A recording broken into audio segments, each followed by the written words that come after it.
Legos, so that's why he was at the Lego store and actually was there for a while and performed and everything. It's like, that's kind of nice of him. Here's the thing. I'm going to give Ed Sheeran a lot of credit because I knew a lot of people that went to US Bank to catch him. Biggest show they've ever had there at US Bank now. It's 72,000 people showed up for that. An outstanding thing. And if you want to know the truth, it's the palate cleanser that I think we need after what happened with Taylor Swift. And if I want to, one thing about the Taylor Swift concert, I've talked a little bit about this, but I don't think I've really explained what my theory is on this. So I'm going to take a quick sec here, okay? So, I had the Ed Sheeran concert Saturday night. A lot of people thought it was pretty good. My son went to it. My brother and sister-in-law went to it. I thought about it, but I didn't know if tickets were available. Apparently they were, and relatively affordable. Sure, upper levels of the top deck, but I mean, it was still, there were tickets available. I think they were before all the service fees and all that stuff. They were like $16, $20 tickets, something like that, which is that's fine. You're going to go see like Ed Sheeran live. You're not going to, I'll pay that to go sit in a nosebleed seat in a heartbeat. So that's a real appreciation, I think, kind of the fans.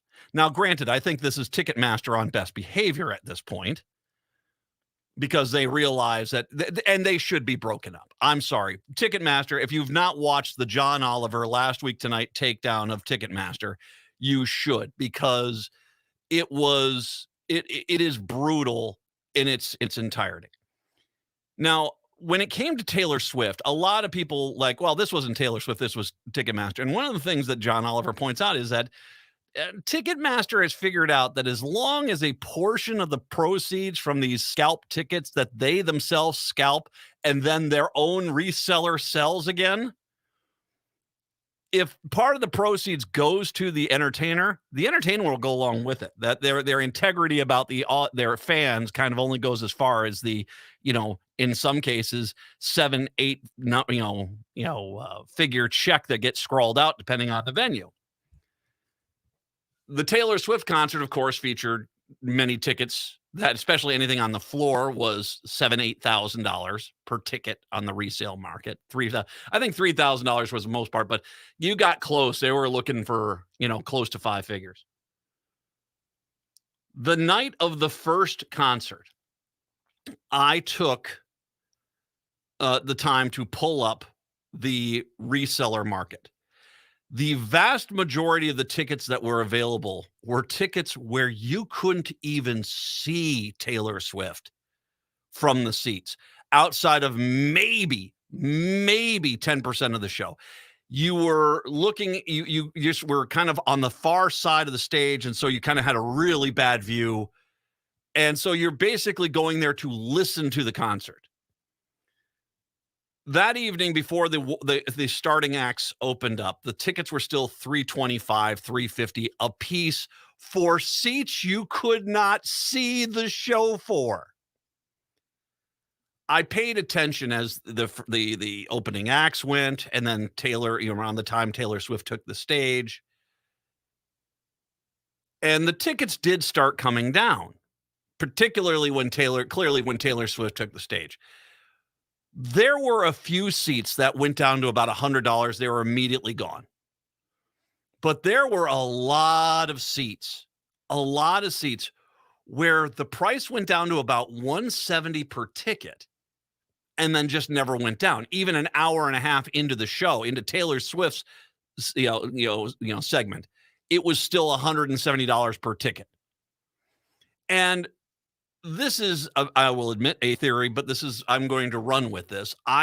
That tells me when it's 170, that's not people desperate to get rid of their tickets that are willing, that's what the resale market is. It's like, oh, I can't use them. Oh, I want to try to get a few bucks from them. There comes a point where if it's legitimately people just trying to resell the tickets, all right, fine, I'm asking $300, but I'll get it down to $100 just to get them out the door. I'm still making, $60 per ticket. Let's go with that. That occasionally happened, but the vast majority of the seats that were still available never dropped below 170. And that told me that was corporate. Those were the corporate ticket resellers, the corporate scalpers, the Ticketmaster system that they've got in place by design. And here's the crazy part is my guess is that day they had a meeting and said, all right, what's the bare minimum we're going to sell these for? Let's sell them for $170. That'll be our bare minimum price. It tells you how much money they made. So they basically, took a hit on 200, 300, maybe even up to 1,000 seats for Taylor Swift at $170 a piece. They took a hit on all those because they had already made up so much freaking money on the resale market for all the other tickets they had out there that they basically could take a wash on all those seats. And it didn't matter. They already got their payday. They already made a mint. And like I said, maybe this is the reason why Ed Sheeran seemed to go so smoothly and people were able to even still the day of the show were able to get tickets at a relatively reasonable rate, is that Ticketmaster has realized, Ticketmaster has realized until the next big show comes through that they can screw over the fans with, that they better not try this again. But I guarantee you the next Taylor Swift concert or the next U2 concert or the next Beyonce concert, the biggest act, I guarantee you the next time that happens, oh no, not again. You can't regulate us. You can't break us up. We're not a monopoly. It's going to happen because executives at Ticketmaster, executives at these scalping tickets, Live Nation, the artists, they're making a freaking mint. And so that should just tell you why this whole system needs to be broken down and redone again, because it just is. It's not designed to basically make this affordable. It's designed for the wealthiest of the wealthy, and that's just that. One other quick side note, if I could say, we got them up there. Yeah, we got the plethora of live of social media accounts here, which is just the burden of my freaking existence. Can I just say this?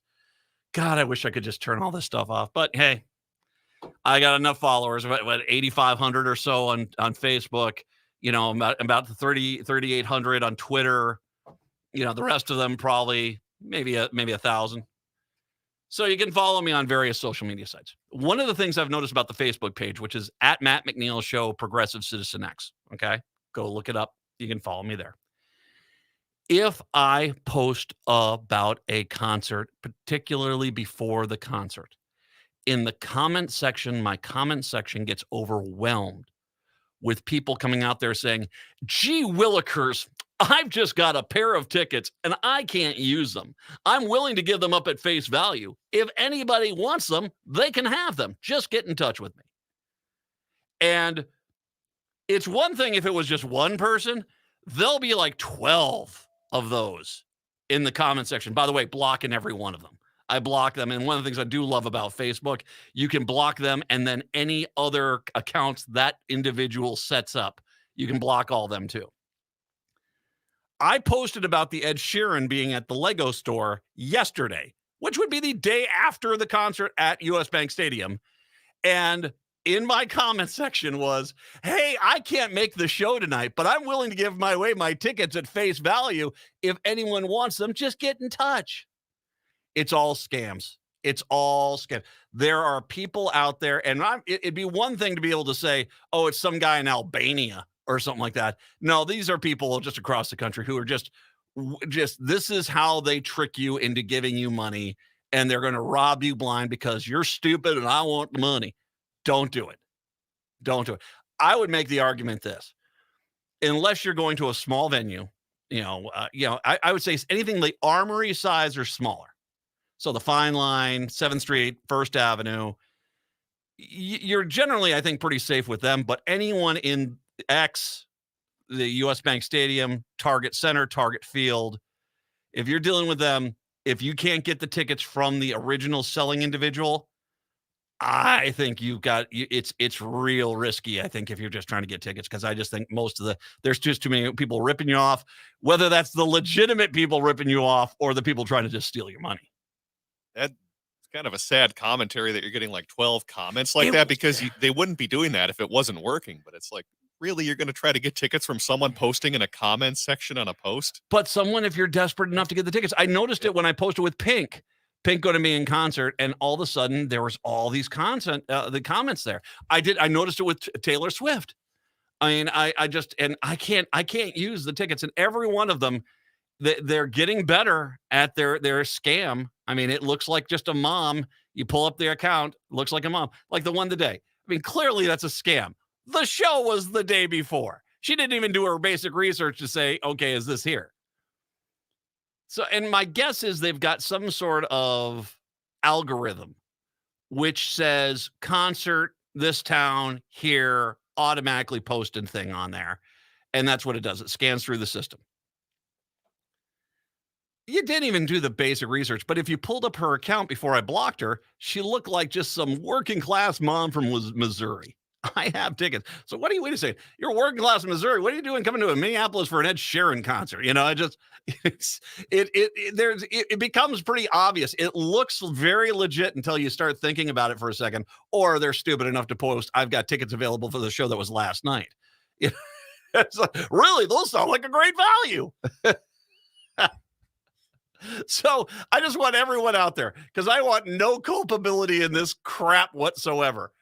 I want everyone out there to basically do not get tickets off my Facebook page. They're not, even if I was selling them, I wouldn't put them on my Facebook page like that. I would probably let people know, friends of mine saying, that I know would like the band. I'd go to talk to them directly. I'm not going to ever put anything out there. So if there is something on my page that says you got tickets to go see one of the biggest acts, in the country, that's not me. Blink 182. How did Matt get all these? No. And no, don't trust any of them. Nope. It's Matt's safety tip. The Matt McNeil Show Facebook page is a bed of lies. Just remember that. It's where the thieves and the scammers come. Thanks for following, and hit that like and subscribe button. 952-946-6205, 952-946-6205. Hey, the other stuff is legit. Just I'm not selling any tickets, okay? Nor do I endorse anyone doing it. We'll take a break. Come on back. It's the Matt McNeil Show right here on AM 950.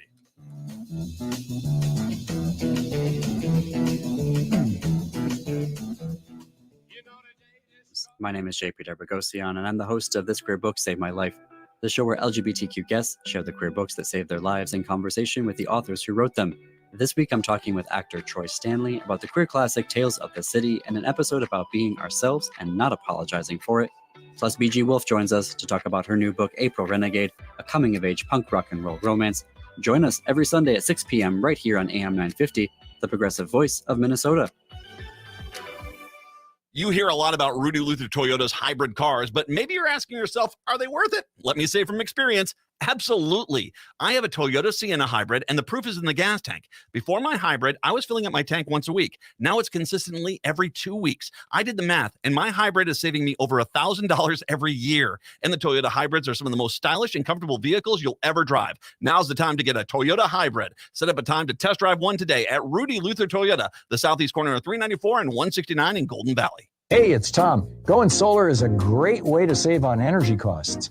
By using the sun to power your house, you can feel good about an investment that will last for years. All Energy Solar is a locally trusted turnkey solar installer that's been around since 2009. They provide custom designs and quality installations of solar panel systems that work for your energy needs. One of the best parts about going solar is it's an investment that can pay for itself.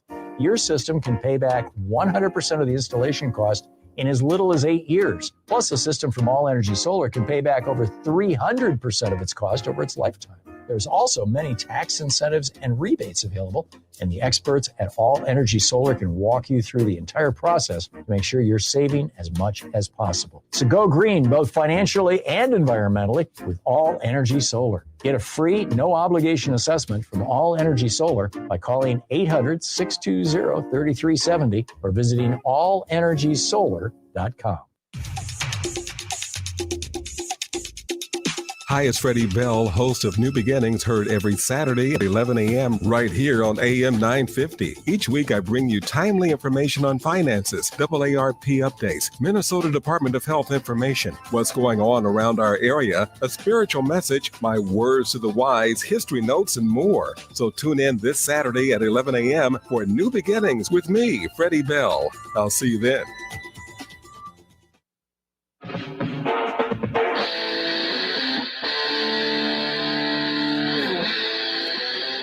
I think it's a wash. Would I trust myself?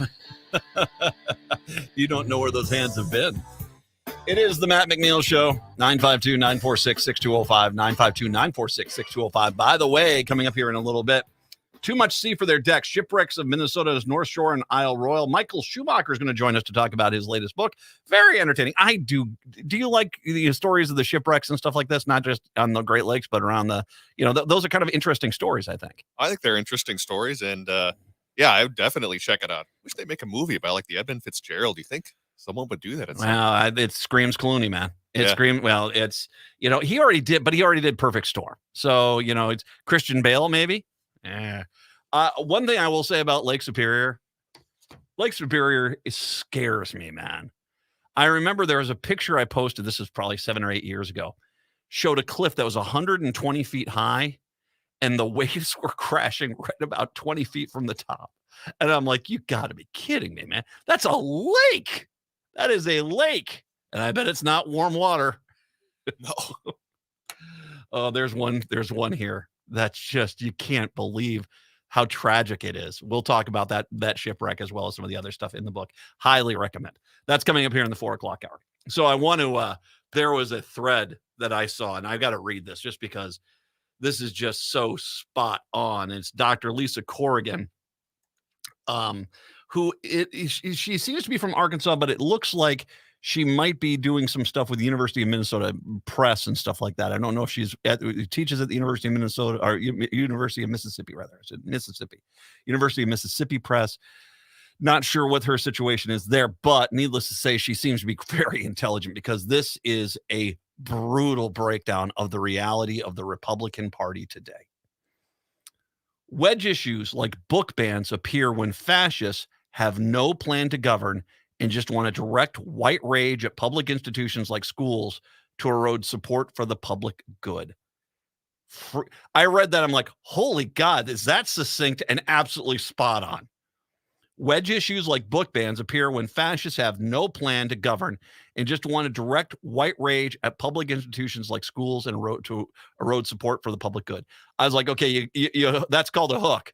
You got me. You're reeling me in at this point. I want to go through this because this is just, like I said, this is as far as threads go with insight into the modern Republican mentality. You can't beat this. And by the way, there's stuff.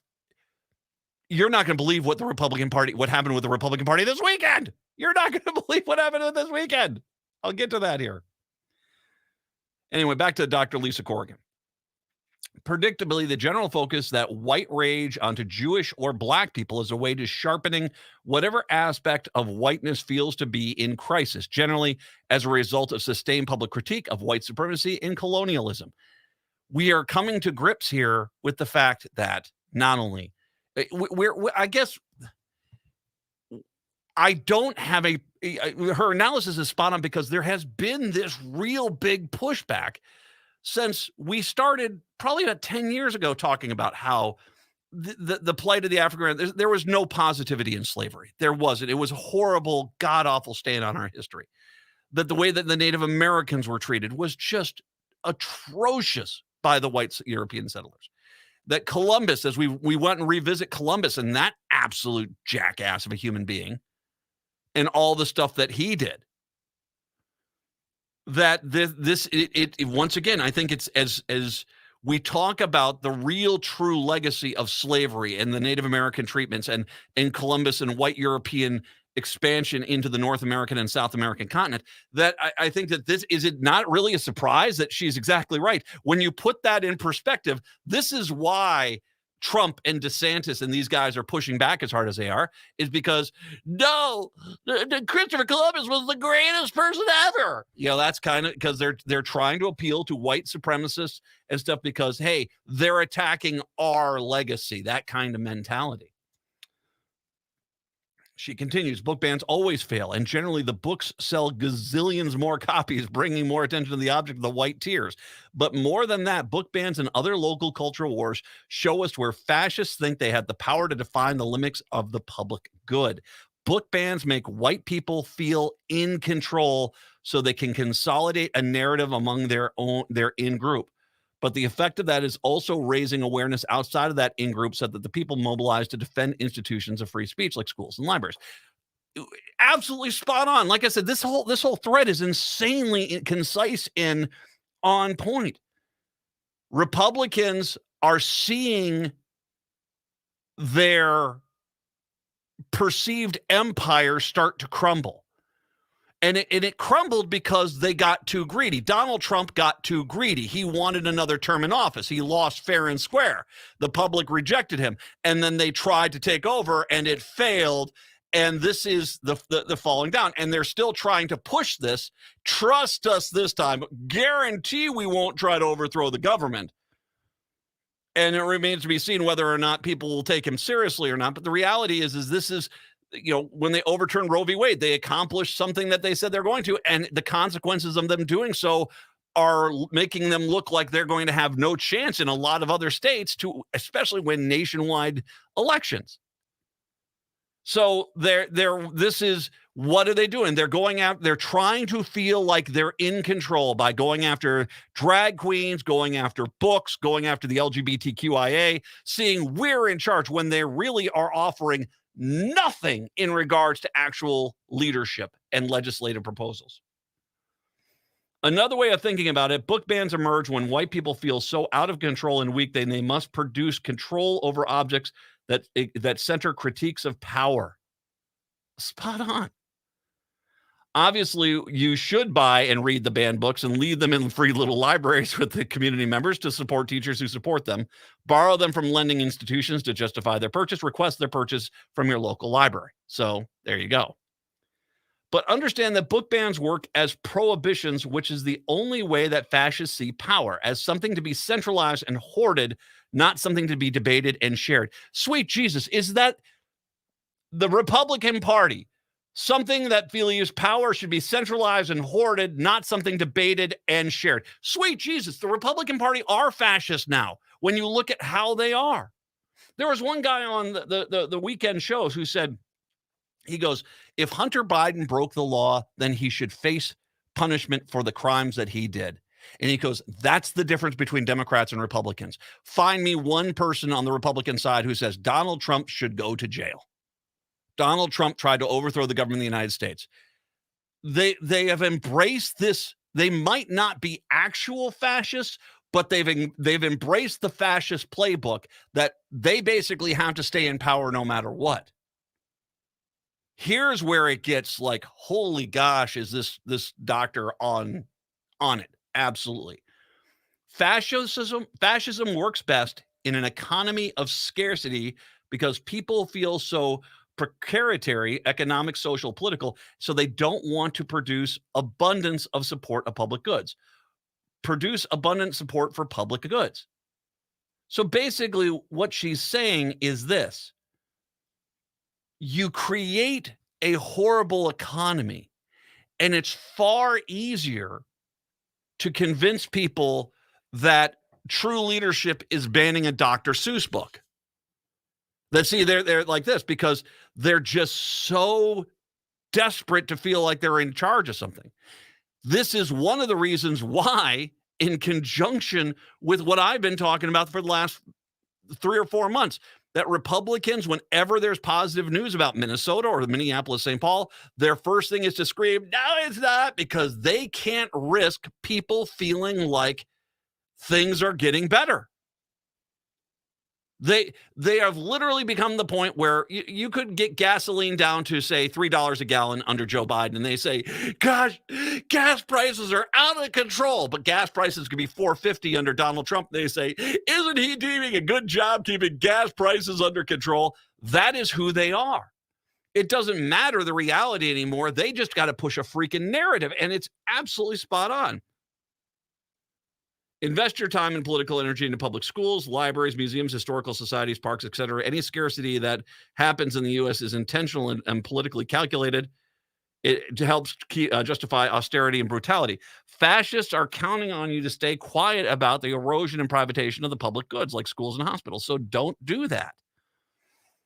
Book bans are about the convergence of race panic and sex panic. That nexus is which mobilized white rage since Brown versus the Board of Education.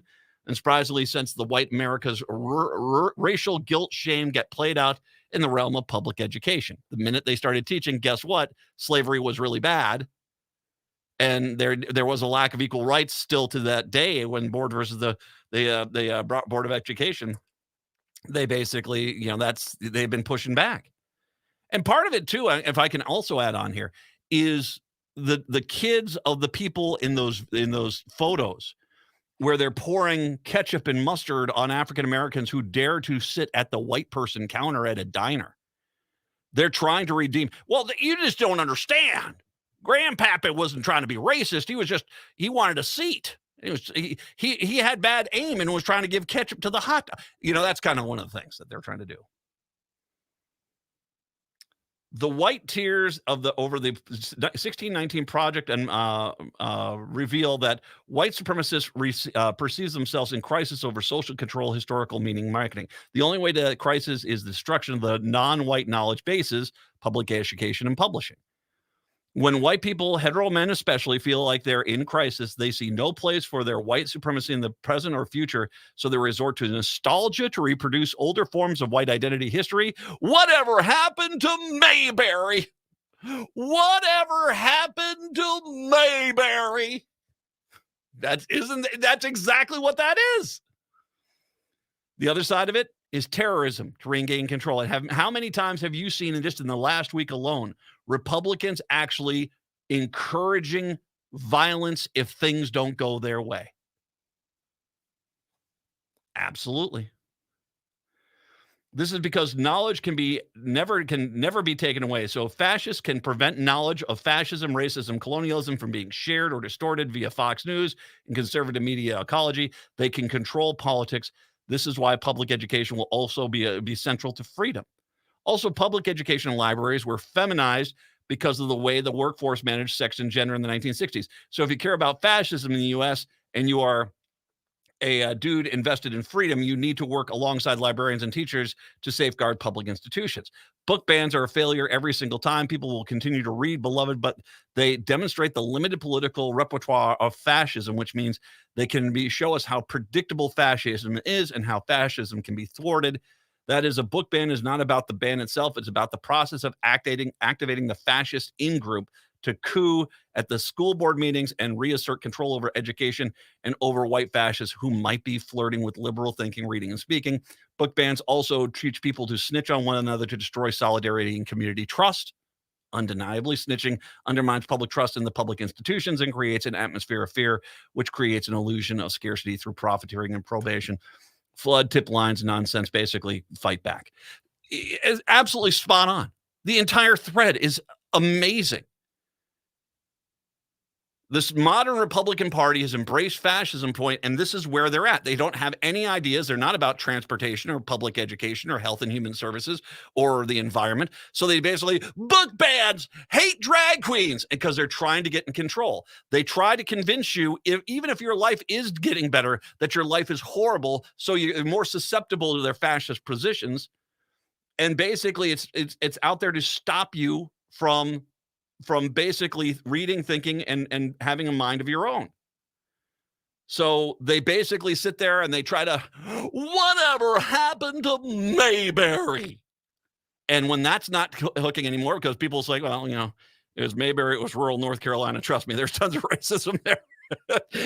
That wasn't in the show, but it was really racist in rural North Carolina. Let me just tell you right now. So then it comes, you'd better follow us or else. Spot on. And by the way, I got a lot more to unpack on this because of things I experienced this weekend and things that the Republican Party experienced this weekend, and the story from the Star Tribune about trying to get control of these school boards. We'll talk about that when we do return. 952-946-6205. 952-946-6205. It's the Matt McNeil Show right here on AM 950.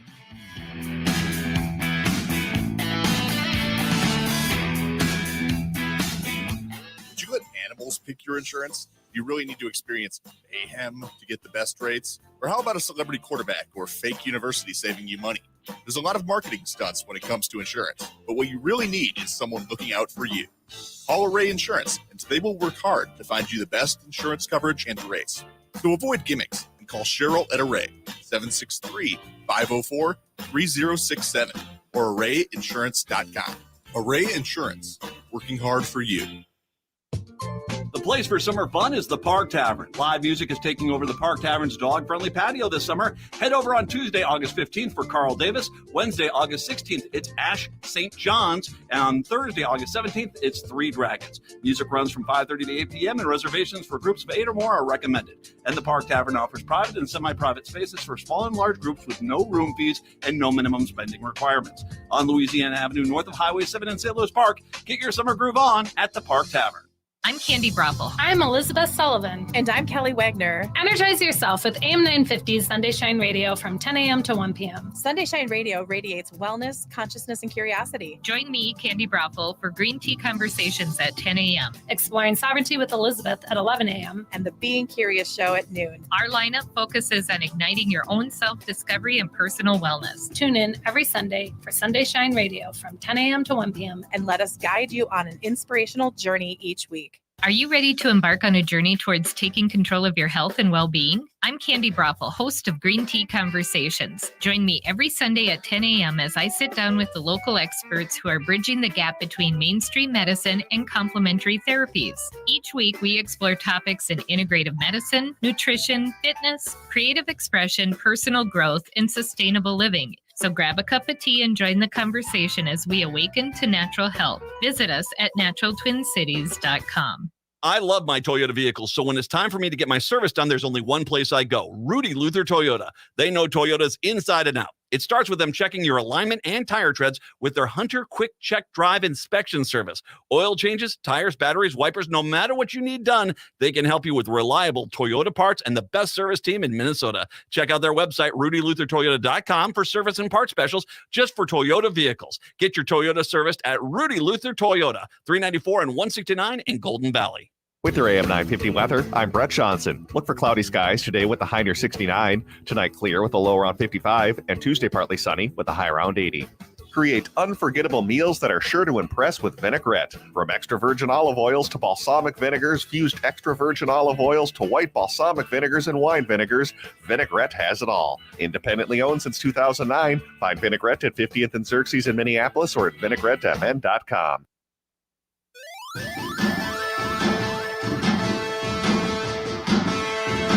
AM 950, the progressive voice of Minnesota. It's the Matt McNeil Show.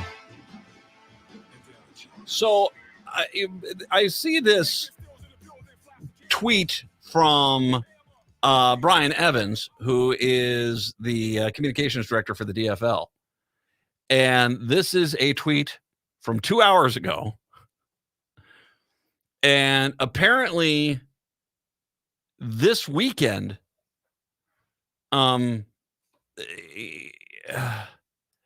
it sounds insane. This weekend, David Hahn almost was Chair David Hahn was kicked off the head of the GOP. I mean, and like I said, I'm getting this from him, and I haven't. Did you know that was there supposed to be a GOP meeting this weekend? Do you know about that? Yeah, to me, this kind of seems out of left field. That's a big deal that they're close to removing their chair. Apparently, and I'm going to read directly from the Brian Evans tweet. Minnesota GOP David Hahn just barely fended off an effort to oust him over the weekend. Hahn also defeated a motion that he forego his salary until the Minnesota GOP pays the Mayo Civic Center. The margin there was 10 votes. There is a link here, but it doesn't. I've pushed on it a few times, and it doesn't seem like the link is working in any capacity. At least it's not pulling up the story that you would think it would be. So yeah. I'm going to read. He has a post here, and he highlighted this. The motion to replace Hahn was brought by former state representative Eric Mortensen.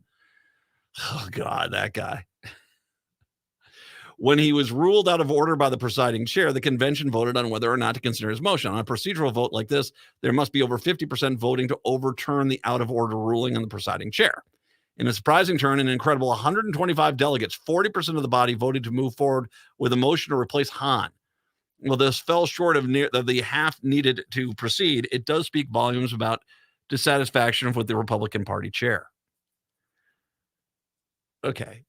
The Republican Party is in real big freaking trouble in this state. I mean, it is in really big trouble. Although they won't believe it. Because let me make sure we understand something about far-right Republicans. Far-right Republicans look at a picture of a county with 5,000 people in it, and then look at a picture of the county of Hennepin County with a few million people in it. And they'll say that the one county with 5,000 people in it is red, and the one is blue. It's like, they're equal. Say, same thing. Gotcha, dumbs. They're idiots. Because when you surround yourself with only things that validate your opinion, you become dumber and dumber and dumber. I know far-right Republicans who honestly think the majority of the state agree with them. And you look at them and say, did you just see the last election where the Republicans got their trousers handed to them? And yeah, that was an anomaly. There's voter fraud. It was every vote would have gone for the Republicans, but the Democrats would. And it's always like there's 8 Democrats that are stopping everything. If we only stopped those 8 people, only stopped all them, everybody here would be willing to give their tax dollars to millionaires and billionaires, and that would be a utopia. They don't even hear themselves. If you want to know the truth, they don't even hear themselves anymore. But because that's you convince yourself, well, all I see is friends who agree with me, so we all are there. Paul Anderson ran for president of the United States in 1980. I think it was Paul Anderson was his name, if I remember correctly. He didn't do well. He lost. But out in Rhode Island, where I lived at the time, and at this time I was 11 or 12 years old, so I was starting to kind of get things. At that time, it was Paul Anderson, by the way. You pulling that the 1980 campaign of Paul Anderson? Yeah, I'm looking that up. Yeah, to see what he got. Yeah, he didn't get much. Rhode Island. Did he take Rhode Island? Did he actually win the state of Rhode Island in 1980? I don't think he won, but I'm still looking at the data. Okay, It doesn't look like he won though. I was out in Rhode Island, and it was funny because my older siblings, who were all voting age at that point, were all like, I can't believe that he lost. I can't believe he lost. Everyone I knew was going to vote for him. Now, mind you, this is a small corner of the smallest state in the nation, Rhode Island. And there was just this kind of ambivalence over, you guys understand this is a big country, right? It goes further than Cranston. Okay. And by the way, if you're from Rhode Island, you're loving that right now. There you go. Yeah, it's big. It's bigger than Narragansett. All right. It's, you got to go further than Block Island. There's all your Providence. There's all your Rhode Island references for you. Wickfud. Anyway, the Republicans are like that. They've convinced themselves that we're not on the outside, they're on the outside. And isn't this why they think voter fraud so legit? Is because they honestly think that, well, no, all 100% of all people vote with us. So henceforth, the only way we're losing is it's got to be voter fraud. I mean, it's that kind of delusional thinking. This is not an outlier within the Republican Party. This is now a large portion of the Republican Party. When I look at Eric Mortensen, I remember Morty. When I look at Eric Mortensen and I look at this is that far right crew, that ZZ Flop, the Mary Fransons, the Grunhagens, the Drzezinskis, the Luceros, the Walter Hudsons, and all that crew that are out there basically who surround themselves with people who are, kind of weaselly internet trolls that basically edge on other weaselly internet trolls. And they have become this party that, if we only just jammed everything down their throat, we would win. It would look like integrity because everyone agrees with us. And here is the Republican Party today who realizes, and because Walt Hudson, the representative from St. Michael, Albertville, he apparently was on his, abortion is horrible, abortion is legal. And funny, when I asked him, I said, are you saying right now that the GOP Republican platform for 2024 is illegal abortions in the state of Minnesota, that you're going to get rid of all the laws? That's your policy, that's your platform. And of course, they're running away from it because they know they can't win with that. But it's only when you basically demand, okay, are you on the record? Because I'm going to say this, that far right of the party, that's their platform right now. And when you look at what happened this weekend with Hahn almost getting voted out, you can kind of hypothesize that this is really what they want to do. Because let's face it, the moderate Republicans, they're weakless, spineless jellyfish that don't have any integrity whatsoever. They're so terrified of upsetting the far-right stooges within their own party that they don't have any integrity. They don't have any moral fiber. So whatever the far-right brings into the campaign, when they're out there talking about, we're going to get rid of abortion, we're going to make being gay illegal, we're going to basically prosecute anyone that has a drag queen show, that is going to be the policy of the Republican Party. And this little experiment they tried to pull this weekend, that it only highlights the fact that this is indeed where they're going. And if they don't win again, well, then maybe we'll go back to that Twitter thread I just brought up. Maybe then all of a sudden we'll start threatening people. We got the guns. We'll go out there and show them who's really in charge. Good luck with that. Good. It will be a hoot watching the 10th Mountain Division absolutely annihilate you guys. No, bring your pickup truck. Oh, it'll be making for an easy target. Oh, it'll be hilarious watching your little insurrection get killed. Because, let's be honest here. Most of the Republicans that are talking about this stuff, that try to fan the flames of they'd better or else, they're not willing to go out there and sacrifice themselves. This is one of the reasons why the Trump administration failed as badly as they did with this attempt to overthrow the government, is because at the end of the day, the Republicans like Matt Gaetz and Boebert and stuff like that, and Marjorie Taylor Greene, who might have actually kind of gone along with it, they're not about to go out there and use their political, their bank account to basically push for this. They want other people to be there, and then at the very last second, run up to the top of the hill and plant the flag and say, we did it. We won. That's us. Bing, we're the winners. And so that's what these guys are like doing. They're out there right now pushing this idea because it's really easy to sacrifice other people's kids for your own causes. So this is a sign. This is where the Republican Party is at. They're not any moderate.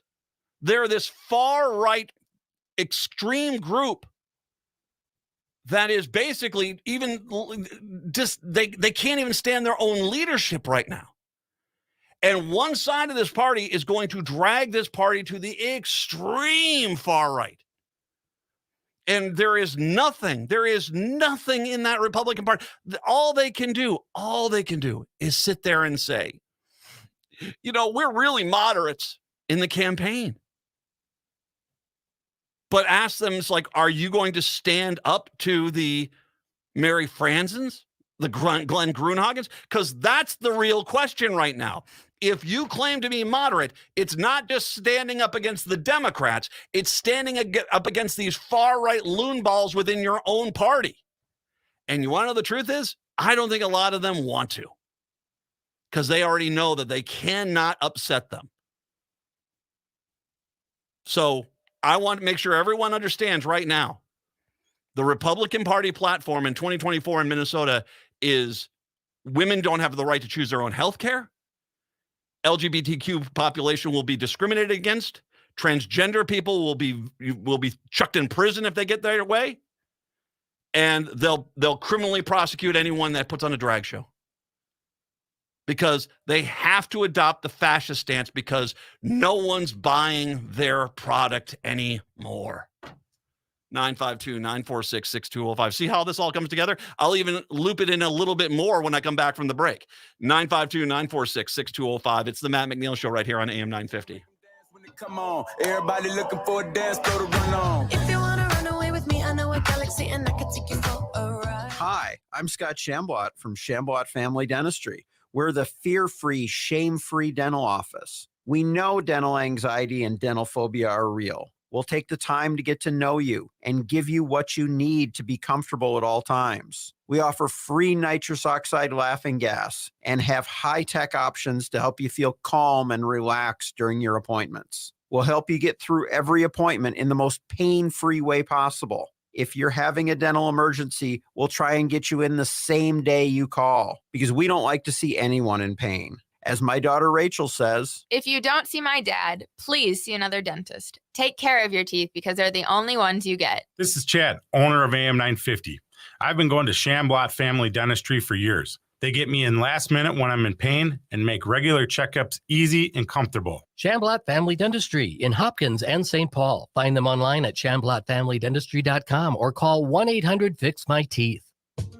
The place for summer fun is the Park Tavern. Live music is taking over the Park Tavern's dog-friendly patio this summer. Head over on Tuesday, August 15th for Carl Davis. Wednesday, August 16th, it's Ash St. John's. And on Thursday, August 17th, it's Three Dragons. Music runs from 5:30 to 8 p.m. and reservations for groups of 8 or more are recommended. And the Park Tavern offers private and semi-private spaces for small and large groups with no room fees and no minimum spending requirements. On Louisiana Avenue, north of Highway 7 in St. Louis Park, get your summer groove on at the Park Tavern.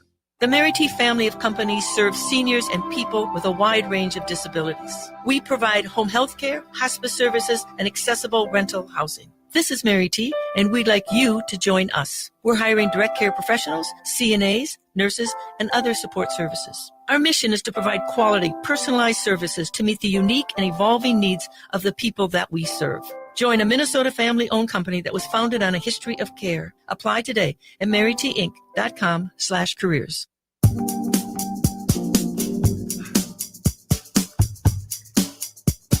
AM 950, the progressive voice of Minnesota. It's the Matt McNeil Show. So let's tie this all back together here. Star Tribune story today about the amount of money being spent on these school boards. So the Republicans, okay, I found it to be very interesting, the specific school boards that they're targeting, that where this money is being spent, because it's clearly these are the school boards where the far right parts of this country still in the metro area still think that they can, hey, I'm really a moderate, like down in Hastings. Remember down there, like we're really moderates, and basically behind the scenes, they were a part of that Facebook group that was out there attacking the 8-year-old girl from the school district down there. And then, well, of course, when it got exposed, they're like, oh, I don't know what you're talking about. You know, the Hastings is a great example of that. The far right still goes into Hastings because as the metro has grown, it still is a district where if they pretend to be moderates, they can sucker you on in. Anyway, they talk about this. They start off with this Aaron Hears McArdle, who is part of the Anoka-Hennepin County School Board. And of course, Anoka-Hennepin is one that we've talked about a lot over the years. That's where they had the far right extremists got on that school board before, and basically were openly encouraging the Christian kids of the school to bully kids under the argument of free speech to death. And I think they ended up having dozens of kids dead by suicide before they finally got sued, and all of a sudden we did our job, and they all ran away because they knew they had kind of been caught. Off-year school board elections are typically among the sleepier political affairs of Minnesota, but a surge of interest in the inner workings of the state's public schools made these once docile affairs more competitive. Much of the school's focus on school board races, experts insiders say, is direct result of the pandemic. There is certainly a broader interest at Kurt Schneidenwind, executive director of the Minnesota School Boards Association. I think it's part of COVID. Also, the people may not necessarily have been engaged before are interested there. All told, candidates vying for the seats on the Rosemont Apple Valley Egan School Board tripled their spending. The collective war chest in the South Washington County District more than quintupled. What about those three? Now, Apple Valley, I think, is getting to be a bit of a reach. Rosemont, Apple Valley, Egan, that is becoming more blue. That is. I mean, it really is. As a matter of fact, it's not like it was 10 years ago where I think that it was a Republican-favored district. I think those are going to be Democratic districts. South Washington's a little bit more difficult. That's a little bit more on the teeter-totter there. But Anoka Hennepin, I mean, there's a lot of really red areas there. What they're doing is, hey, gee willikers, I don't know where you get the impression I'm a far-right extremist. I'm really a moderate, willing to work with the other side of the aisle. That's what they're doing. I bring this up because I want to remind people of what happened to me. I was in the Hopkins School District, and all of a sudden there came this group called United Edina 273, who was trying to basically, there are neighborhoods in Edina that are part of the Hopkins School District. They were trying to peel them away because there was a land developer who was building houses there, and he wanted to maximize his price. So he wanted those houses out of the Hopkins School District and into the Edina School District. So they put out we want to unite the entire Edina community. Funny story, they didn't really want to. The townhomes off Bren Londonderry, the lower income apartments off of Lincoln Fifth, and the entire northern neighborhoods, those were excluded. So as a group called United Edina, they didn't really want to unite Edina. One day, all of a sudden, there were 3 candidates for the Hopkins School Board who no one knew anything about.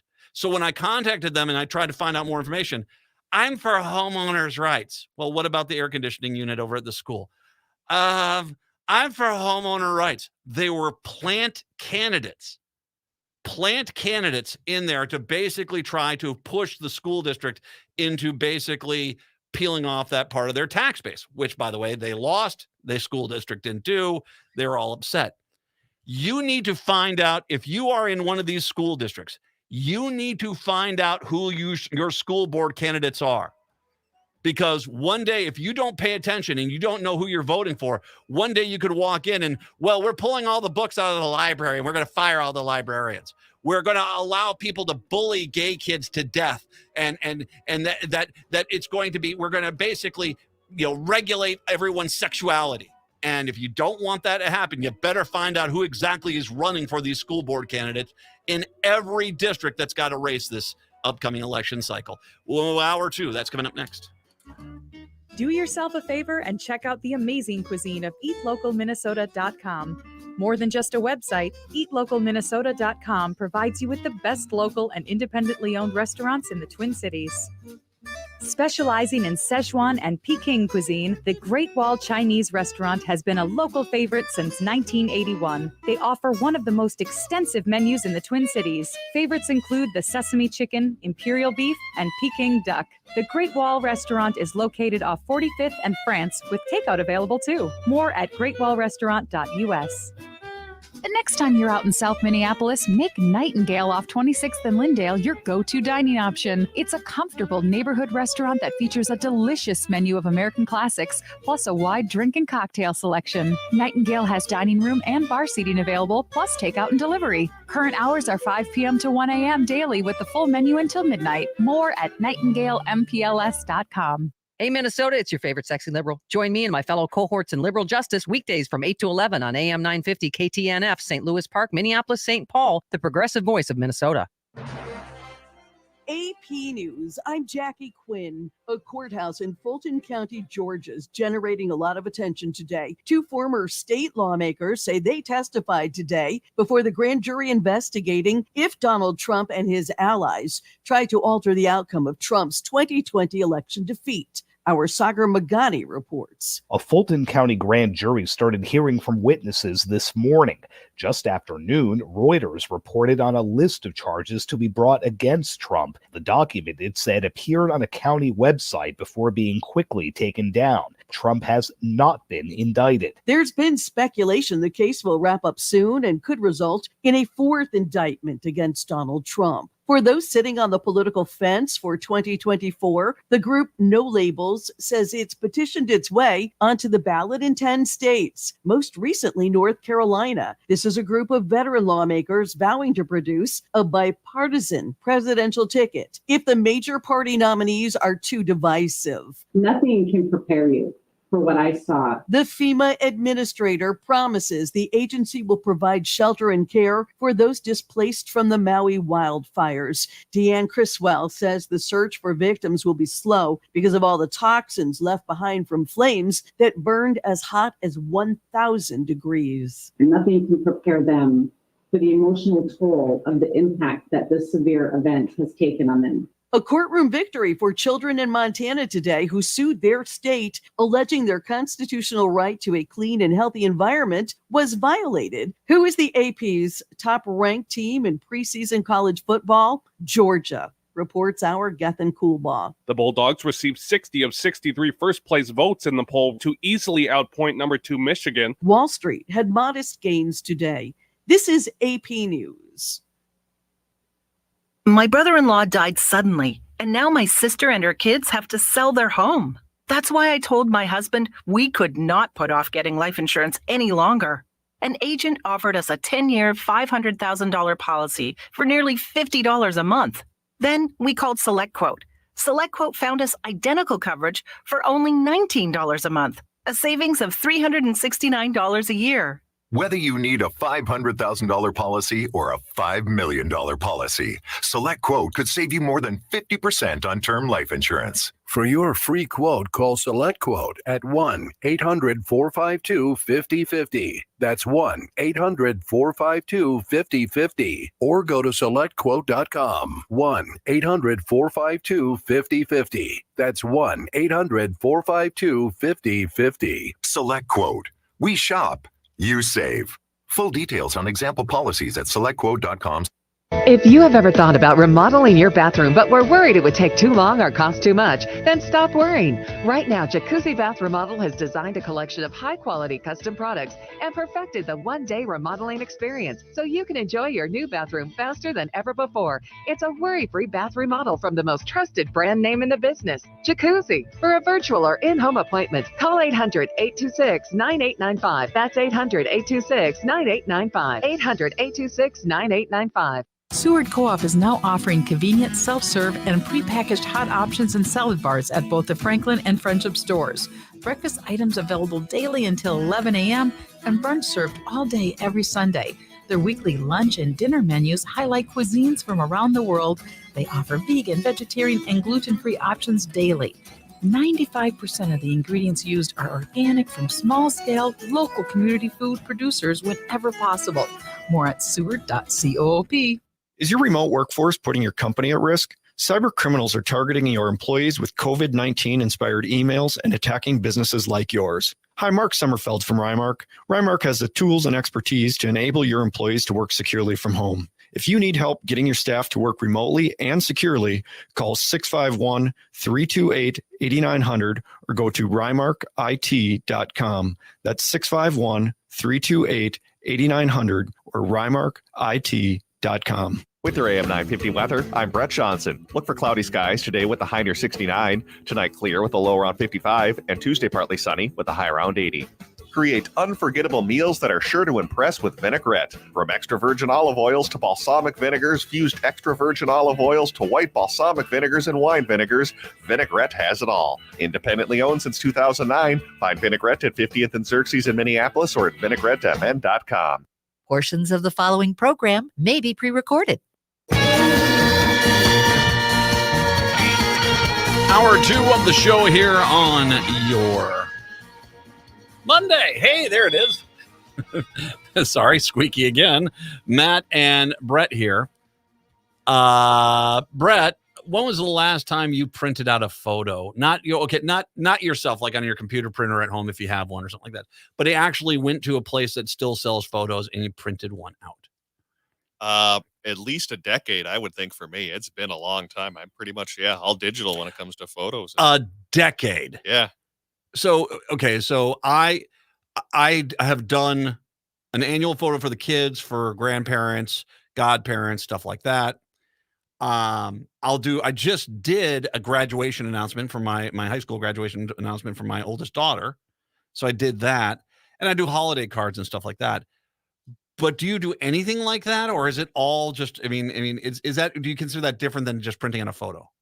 I would consider that maybe a little bit different than printing out a photo. Like for my own side gig, I occasionally will print off forms. I'll, send to clients and such. But yeah, printing out photos. Yeah, generally I'm all digital. Do you do like Christmas cards or anything like that? Or is that all digital too? All digital. Wow. I'm an old man, dude. How did this happen? Of course, I mean, okay, because I played Dungeons and Dragons in the 80s. That's why I'm old. I've got a wizard that's got some dexterity, and I did. And I knew all the dice and I knew what to do. I'm an old man. Stranger Things is more of just I remember those guys. I remember that class. And I went to school with those kids. Well, it's not just me or you. A lot of people must not be getting photos anymore because Shutterfly, I don't know if you saw this. Oh, yeah. The Shutterfly company has announced it's going to close their warehouse in Shakopee. I just saw that when I drove down a week and a half ago down to Le Sueur and St. Peter. I went past there. They got that big facility down in Shakopee. It's going to close their warehouse in Shakopee with the loss of almost 250 jobs. The company confirmed the impending closure in a notice to the Minnesota Department of Employment and Economic Development, saying it will permanently shutter the facility at 5005 Dean Lakes Parkway. The layoffs will start October 9th, with the final layoffs and the closure of the warehouse happening on June 28th, 2024. In a statement, they said Shutterfly announced that it will be closing its manufacturing facility in Shakopee on June 2024. This decision was carefully considered as part of a strategy to strengthen our overall business operations and consolidate production of the largest manufacturing hub locations. We fully recognize the impact on the decision will have on our dedicated employees, their families, and the community. It will be a difficult choice. It doesn't mean you still can't get Shutterfly, just they're closing facilities, which is a sign that they are not making nearly as much product as they were. And it's they're by the way, the Shutterfly's headquarters are San Jose, California. When was the last time non-special event I just printed out photos? God, in the 90s, I was in the military. I was in Europe. That was all film. I remember my first digital camera. But what did you do with those? You had the chip inside them. You would go to a Target or a Walmart. You would plug your chip in, and you would still order printed photos. It's nowadays. Nowadays Facebook is antiquated, but Facebook is still the place where most of I've got a private Facebook page, and that's where most people will see the where I post the daily photos of the kids and stuff like this, and stuff like this happened. Someone got a good grade or something like that. I posted all there. Used to be you'd print out a bunch of photos, and every 3 or 4 months you'd send people photos, and just don't do that anymore. It's just such a lost thing, man. Oh, I remember, when I worked at Walgreens years ago, we had the 1-hour photo center. I trained to work there for a little while. I imagine those are probably pretty much gone at this point. Well, no, they still have them. Some, but they're mostly self-service. Well, it's not. What they do is they have a machine that kind of just the order comes in and gets put into the machine. It just prints it out, and some guy just puts the stuff in a bag. If you want to get anything matte, that's all glossy, by the way. Those printers only put out glossy photos. If you want anything matte, they have to send it out and they get it sent to you, specifically. But I gotta imagine it's just a different facility with a larger printer, and that they do that. It really is remarkable how things have changed. And the question is how much longer before we even? I think that there still is some of this where you have invites for or graduation announcements or Christmas cards that still kind of go through that same thing. But how much longer before? All that stuff is, it's 1 or 2 specialty locations, and that's it, because everyone now is just doing things digitally. I don't know. I'm realizing that it's hard when you see. I've lived in my house now for 22 years. I have seen a lot of the old original owners pass away or move away, and whenever they pass away, what ends up happening is that a few weeks later, there's a dumpster out in front. And all that stuff that they had is, the kids will keep 1 or 2 things, but a lot of stuff you have just gets chucked in there. And I have zero doubt that in the future that a lot of this stuff is just going to end up in the bottom of a dumpster. And it's a shame because my grandfather was big in film back in like the 1910s, 1920s. And he took a lot of photos and kept photo books. And back then, I mean, there were these splendid displays. You know, they would write with calligraphy on where it was and the date it was and whose is, and that's Joe and Mitch and Susie and Marge, and you know, you'd put it in there, and they'd have little corner things. They'd put in the photo book, and the picture would slide into the corner things. They're just eloquent and just lovely, and they're gone because you hand one of those to a kid today, like, what am I supposed to know that? You turn the pages. It's like swipe left, only it's in real form. It's funny, as you're describing those descriptions, it sounds like an early version of a well-written social media post where you're writing who's on the floor or who was in the photo, what they were doing, and you kind of tag them too. Not nearly as many photos of food back then. Yeah, that's true. Yeah, probably not many selfies either. Oh, there were some selfies. I mean, they were kind of at the beginning. I mean, I did that too. I mean, I grew up in the age, there was a disc camera that had film that was a disc. I mean, if anyone has one, it's going to go up on Antique Roadshow, and I bet, if you have unopened film, I guarantee it's going to be worth something. But yeah, it's weird, but that's the change. I've told you before, I've told you once, I told you twice, do not try to steal something from Medina. Police pursuit of a stolen Kia in the West Metro over the weekend ended with the vehicle fleeing vehicle crashing through a highway fence in Edina, and its 4 young occupants taken to the hospital. Have you seen the video of this? Star Tribune's got it. I haven't seen the video. I've read about this though, and I immediately thought, oh yeah, Edina robber. Yeah. Oh yeah, that's gonna go well. There was 2 vehicles involved. I'll get to this in a second.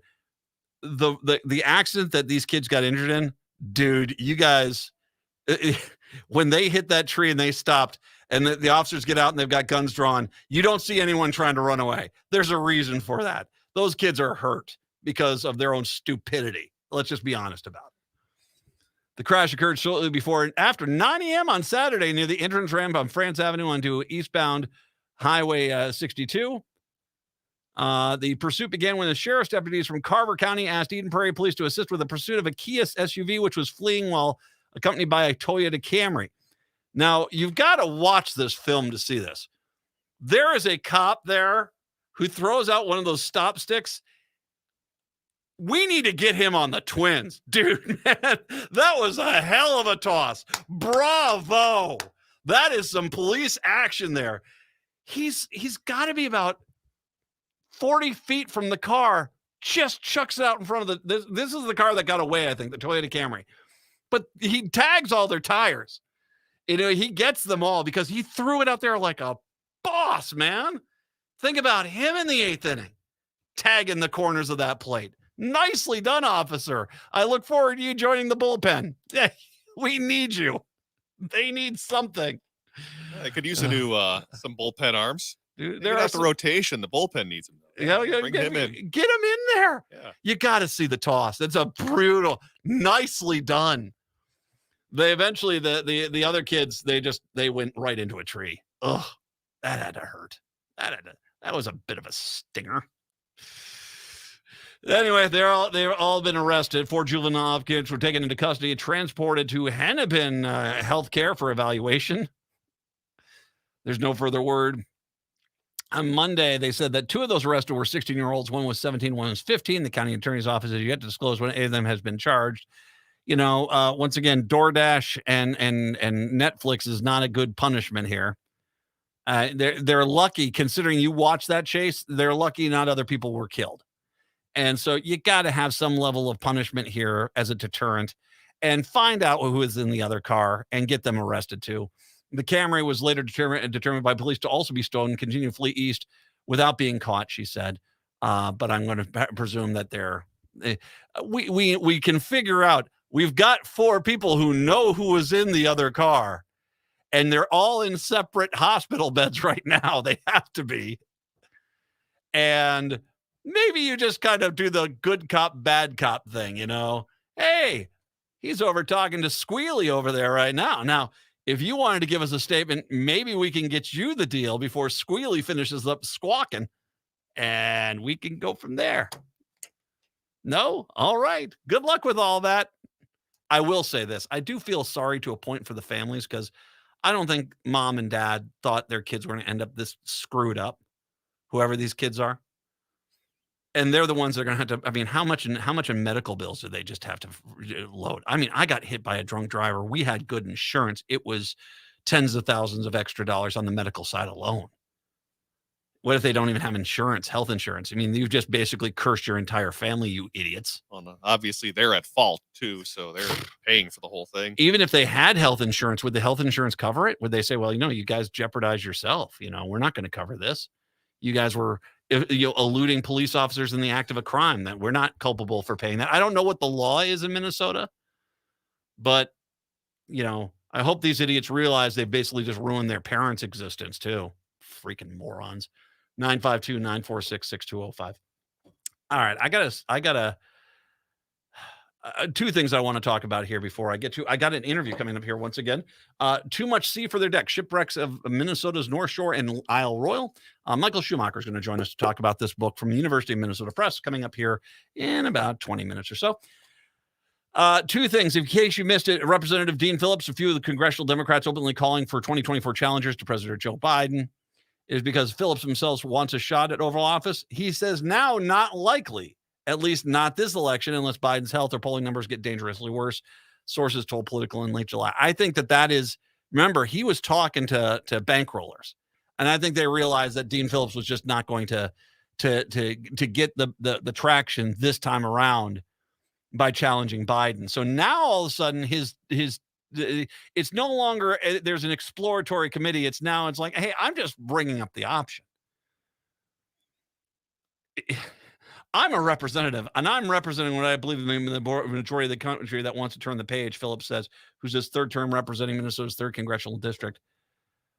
Some Democratic lawmakers and strategists have wrung their hands over Biden's age, health in favor of the polls leading up to the 2024 election. Well, maybe you should basically be praising him. And tired of meanness and the fear-mongering of Donald Trump, I would like to see Joe Biden, a wonderful and remarkable man, pass the torch and cement his extraordinary legacy, Phillips said on Sunday. Okay, stop. Don't talk about how great he is, and then you want to replace him. Because if he's great, then why do you want him replaced? All right? And that's just the end of the story. I'm tired of you guys buying freaking Republican narratives. Well, we in 2016, how many freaking Democrats sat there and said, well, before the election, we should not have put Hillary Clinton in there. We should have gone Bernie. Oh, we should have done this. And all of a sudden she doesn't win. And it's like, see, it was bad. Well, you didn't help. You weren't exactly helping when you're sitting there talking about, oh God, it's a horrible. She'll be just as bad as Trump. Freaking idiots. What are you talking about? Phillips on Sunday, I believe he's what's best to the country. And by the way, this is not how everybody thinks, but I believe the majority wants to move on. Well, I think you want to move on. While several names of younger, fresher potential candidates have been tossed about, just 2 Democrats have formally entered the race to primary Biden. One is not really a Democrat. That's clear. And that's Robert F. Kennedy Jr. and Marianne Williamson, who's, Queen Moonbeam. It's back for another go. Great. Here he comes again. As a Democrat, I adore Joe Biden. He saved the country. He can cement his legacy. Phillips said, my real call to action right now is not about me. It's call to action to ask the president to pass the torch. So this is, I think what we're looking at here is he must have seen the numbers don't show that for him, at least there's the traction. The call to action is to ask the president to pass the torch. There's an extraordinary bench of people ready to go. Phillips says he hopes the moderate government, hopefully from the heartland, would throw their hat into the ring and pick up voters where Biden is currently lacking them. He tossed out names like Michigan Governor Gretchen Whitmer, Illinois Governor Pritzker, Pennsylvania Governor Josh Shapiro, Wisconsin Governor Tony Evers, and Minnesota Governor Tim Walz. I will say this about Walz. Now, once again, I've said this. I don't think, considering the moderate territory anymore in this country is a labyrinth, because the Republican Party is so far to the extreme right. What used to be moderate, what we consider moderate today, especially when I hear guys like Dean Phillips, was really borderline mid-center Republicans 10 years ago. That's how far the party is moving. When he talks about moderates, it's like, we need to give another tax break to a millionaire. The first thing I said is, really? We've been giving tax breaks to millionaires for years, dude, and it's not helped the economy. I would much rather see Tim Walz run as opposed to a Dean Phillips. I still think I'm voting for Biden because, sweet Lord, has he had a successful first run. I can get it. You look at Dianne Feinstein, you look at Mitch McConnell, you look at these guys who are basically extremely old, and you ask yourself, how effective are they?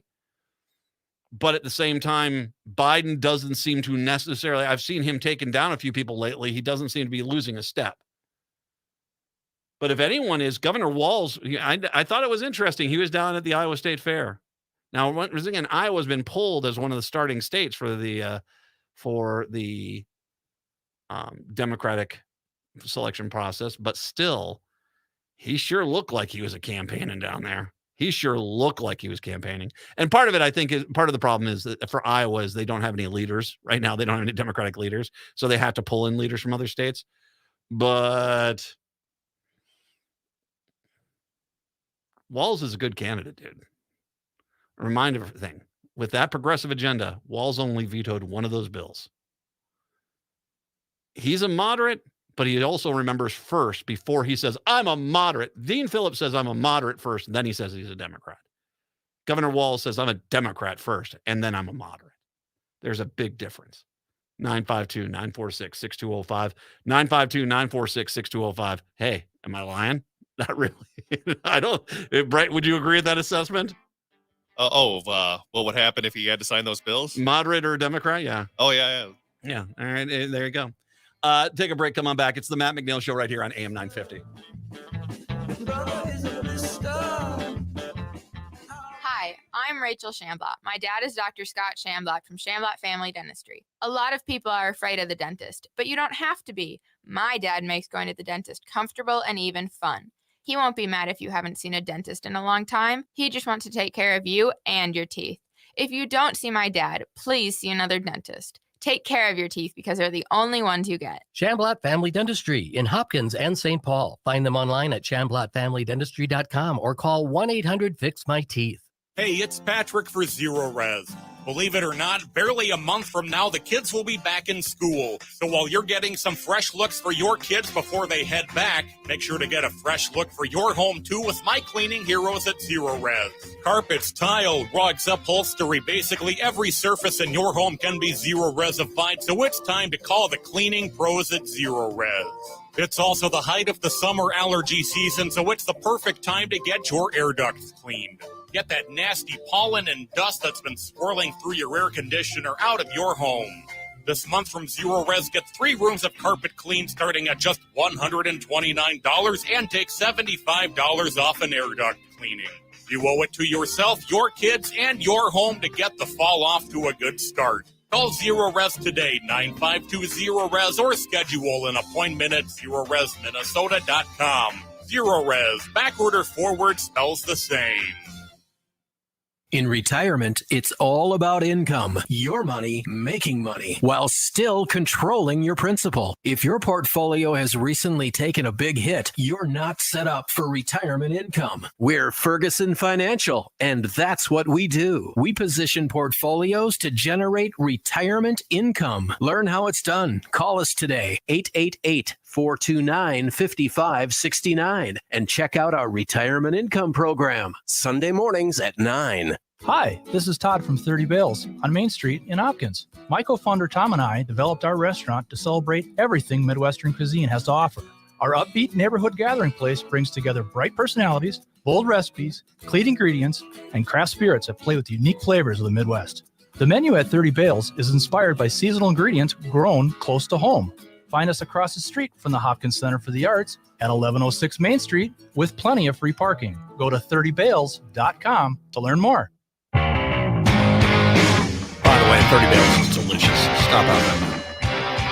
952-946-6205, 952-946-6205. All right, I just want to clarify something because I was saying something before.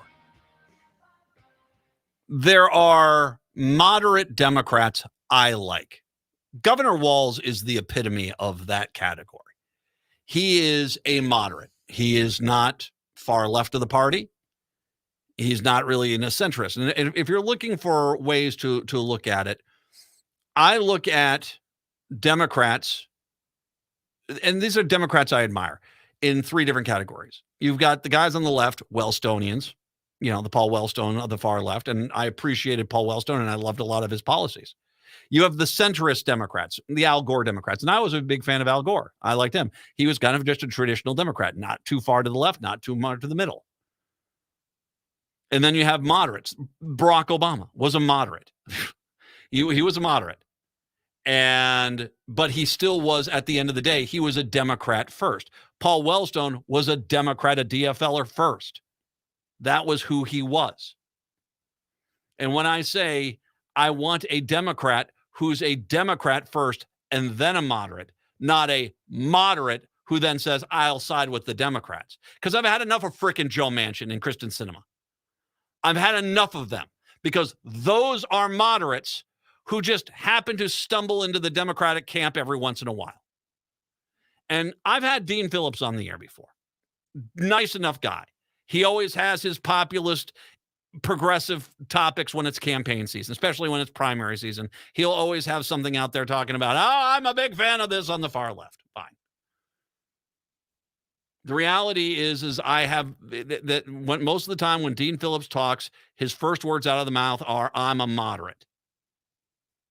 And it seems like, and that's the question I asked. And I asked this question, when you look at the litany of bills this progressive Democratic House and Senate handed out, the DFL, what they did in this state, if those bills went to the desk of the governor, that instead of Governor Walz being there, it was Governor Dean Phillips in there, how many of those bills would he have signed?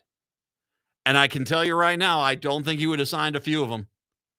Walz didn't sign the Uber Lyft bill. And at the end of the day, it seemed like, and there was clearly there was contention in regards to the Mayo Clinic stuff with the nurses and stuff like that. That they actually, the Mayo Clinic went right away to Walz and said this. Now, Walz never came out, at least to my knowledge. I don't know if do you remember this, Brett? I don't remember Walz ever coming out and directing. He said, yes, he was having meetings, but I don't think he ever told publicly that, yeah, I don't want the nurses to have more say in staffing and stuff like that. I don't remember him doing that. I don't remember either. But they clearly went to him, but he still he held the unified Democratic front. He didn't run out in front of the cameras and start saying about, I'm never signing this bill if it comes to my desk because I'm a moderate. I mean, and that's the difference. He didn't sign the Uber Lyft bill. I disagreed with that. He also supported line 3. I really disagreed with that. All right. Let's just be fair. Let's just be honest. But Governor Walz put a signature on a lot of things, a lot of really progressive bills that were passed in a Senate with a 1-vote majority. He delivered. Governor Walz delivered for the DFL. Why? Because Governor Tim Walz is a DFLer first and then a moderate. And I do not know how many of those bills that Dean Phillips would have signed, but I do not think he would have signed the same amount. I don't mind you being a moderate that might, even agree with a Republican. But don't act as if we all should be grateful in the DFL party because that guy who likes to compromise with Republicans is thinking he wants to lead the party. Be a Democrat. Be a DFLer first. Show me that that's your priority. Show me that that's your agenda. Show me that that is your compass in life. And then tell me, are you a progressive like Wellstone? Are you a traditionalist like Al Gore? Or are you a moderate like Barack Obama? But don't stop. Just stop with this whole moderate. I do not need Joe Manchin in the White House. I don't need a person who is quickly and willingly willing to Tom Bach the Democratic Party and chuck them under a bus because, hey, I'm going to work with the other side this time. Be a DFLer. Show me you're that first. Still, though, at the end of the day, Joe Biden deserves another term because that dude has kicked ass. He has been out freaking standing. 952-946-6205. We'll change direction when we do return. Michael Schumacher going to join us. Too much C for their decks. We'll talk his book when we do return. It's the Matt McNeil Show right here on AM 950.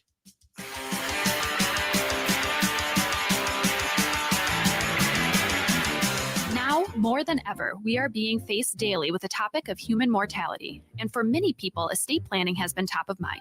Getting your estate planning done now can be easy and cost-effective. Schroman Law offers virtual options for initial consultations so that new clients can safely initiate the process. With many facing uncertain financial situations, Schroman Law also offers affordable fees for legal documents. Learn more at schromanlaw.com. That's SCHROMEN law.com. Hi, this is Chad from AM 950. Snap Construction is arguably the most well-reviewed roofing, siding, window, and insulation contractor in the metro. Ryan is so excited about working with AM 950 and our listeners that he wants to help us grow. This is Ryan, owner of Snap Construction. I was friends with Chad long before I started marketing with him. I was a bit skeptical of radio advertising before Chad convinced us to run ads. The advertising's been so successful, we want to help the station grow. We've absolutely loved working with the listeners of AM 950, and we all know how extremely important this radio station is to the community. To help AM 950 grow, Snap Construction will be putting up proceeds to assist the station in marketing on social media. Snap Construction encourages you to follow, engage, share, and interact on the AM 950 social media platforms. Together, we can all work to ensure AM 950 continues to thrive and grow in our communities. We stand by our work with a lifetime craftsmanship guarantee. For a free estimate or more information on our financing, call 612-333-SNAP or check us out online. Hi, this is Paul Metza, inviting you to listen to the Wallen Power Radio Hour every weekend on AM 950. We are on at 6 p.m. on Saturday. We feature artists, musicians, raconteurs, private detectives, and more. 6 p.m. Saturday night on AM 950. Wallen Power Radio Hour. Hi, Matt McNeil for Rudy Luther Toyota. You've heard me talk about the Rudy Luther Toyota We Buy program. Now hear from someone who's actually done it, me. Our kids' car, the 2006 Toyota Sienna, served us well for 17 years, but it was finally time to say goodbye. The We Buy program is really simple. I gave them some basic information. We set up an appointment, and after a quick verification, they gave me an estimate and a check, and they made me a generous offer. It was that fast. See for yourself. Try the Rudy Luther Toyota We Buy program at rudyluthertoyota.com. With your AM 950 weather, I'm Brett Johnson. Look for cloudy skies today with a high near 69, tonight clear with a low around 55, and Tuesday partly sunny with a high around 80. Create unforgettable meals that are sure to impress with vinaigrette. From extra virgin olive oils to balsamic vinegars, fused extra virgin olive oils to white balsamic vinegars and wine vinegars, vinaigrette has it all. Independently owned since 2009, find vinaigrette at 50th and Xerxes in Minneapolis or at vinaigrettefn.com.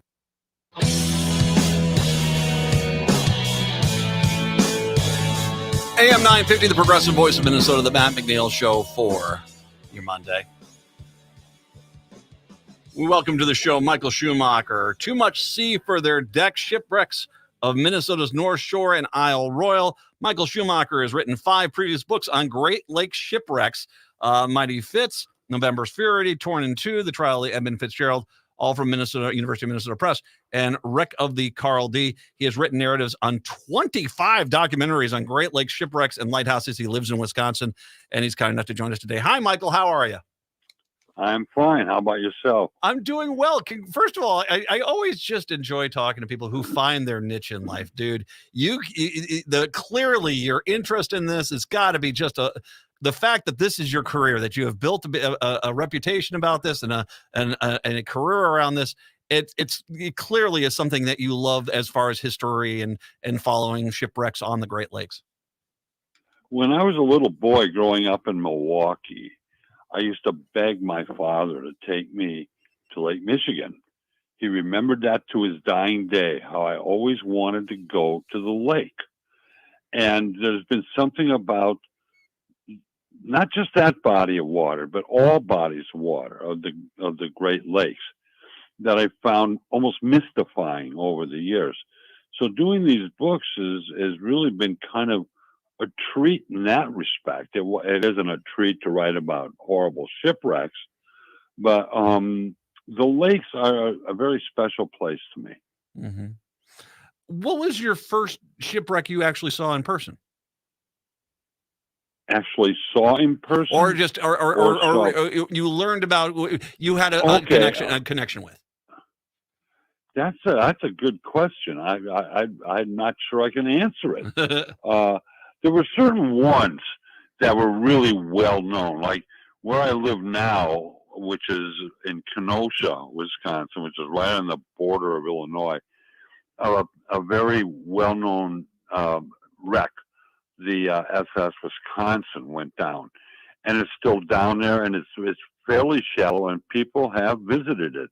It's really funny. I dove when I was younger, but I haven't been down to any shipwrecks, personally. Mm-hmm. Now, there was also the Ralph Simmons, and that was a very big name in this town. Simmons, they had the mattress company. That was his brother, I believe. And that was the Christmas tree ship. And, I knew about those ships just because, or boats, I should call them boats, I should be correct. They're ships if they're on the ocean, they're boats if they're in the Great Lakes. But, it was one of those things that I had heard a lot about.